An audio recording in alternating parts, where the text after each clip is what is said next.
I feel like Bill O'Reilly, like the spin stops here. We have a dog named Tate, who's a King Charles Cavalier. And there are 3 children that live with us, or 2 children and a teenager. So we actually met because at the end of our freshman year of college, we were both hired to be on his staff. I know where the story is.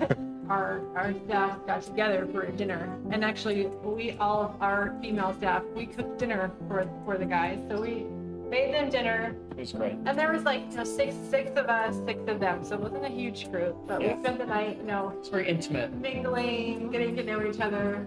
And then the following week, I come into psychology class, and I'm like, oh, Jerry's in my psychology class. So I go sit down next to him, and he turns to me and says, hey, I'm Jared. And I was like, I know. So apparently I was somewhat forgettable. I'm glad things worked We out. were married the next day. Okay. 1, 2, 3, over. Yeah. Oh, wow. I will change it. I will change it. It's not right. Unless you're Mike Tyson and 3 tigers. So I grew up in Illinois, just south of Chicago, and then went to college in Indiana, and then lived in North Carolina, first time for 6 years, and then we lived in Tucson, Arizona for 2 years, back to North Carolina. We spent another 3 years there, and then 5 years in Sioux Falls, South Dakota, and Arvada, Colorado. I didn't grow up in Illinois, I grew up in San Diego, East County, Oklahoma. There is a man named Harv Russell that was very influential in my life.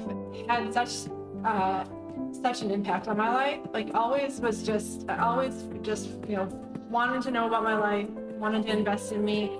And he's one of those people who would always he'd throw out these one-liners, little bits of wisdom here and there. And there are several things that he has said that I still remember to this day, little bits of wisdom. And one of the things I remember him saying, probably when I was a younger teenager, in middle school, I remember him talking about reading the Bible and saying, sometimes when you start reading the Bible, especially at that age, it'd be confusing or overwhelming to start, to read the Bible for myself.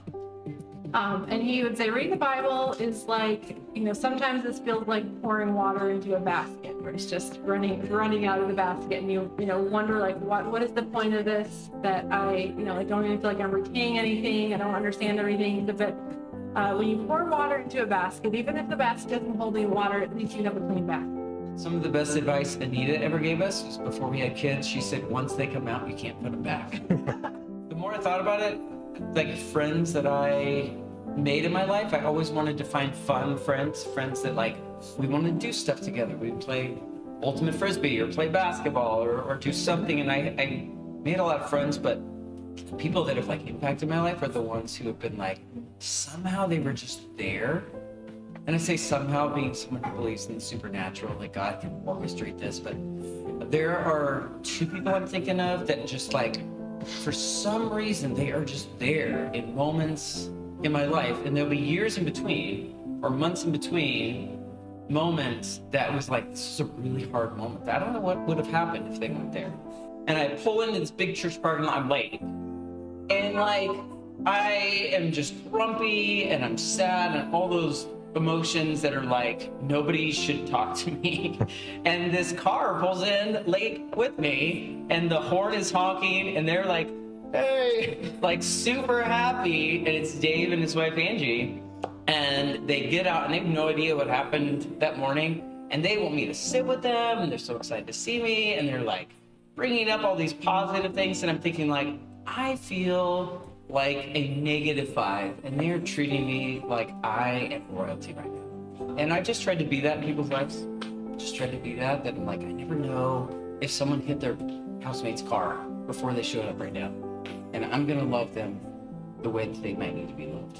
All this stuff started coming up for me, where I realized I do not want to do this. There is nothing in me that makes this exciting or this doesn't sound appealing. I don't want to move that much farther from family. I don't want to move someplace that's so much more expensive, where I can't have a nice house like I have now. Like I'm thinking about like the kinds of like schools we probably would get in a bigger city, and like all these things. And I'm like, I do not want to do that. Like the Lord used that time to like point out to me like all these areas in my life where I had just gotten really comfortable. I feel like the Lord was asking me like, if this is what I'm asking you to do, like could you say yes? Like would you be willing to let go of all these things that are comfortable? Like if this is what I'm asking you to do. And I had to get to the point where I'm like, okay God, like you have my yes. Like no matter what, like no matter how uncomfortable this is, no matter what you're asking me to give up, like you will have my yes.